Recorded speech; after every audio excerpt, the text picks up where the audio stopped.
Pas baik bawa sama tu bujungnya masuk ke macam tu. Hai dada ni yang ikan boleh timbul dikit ayo kayu boleh kok. Satu lagi kata tu.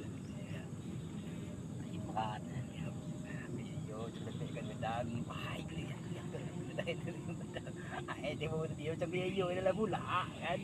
Kita sikan di ujung tahu.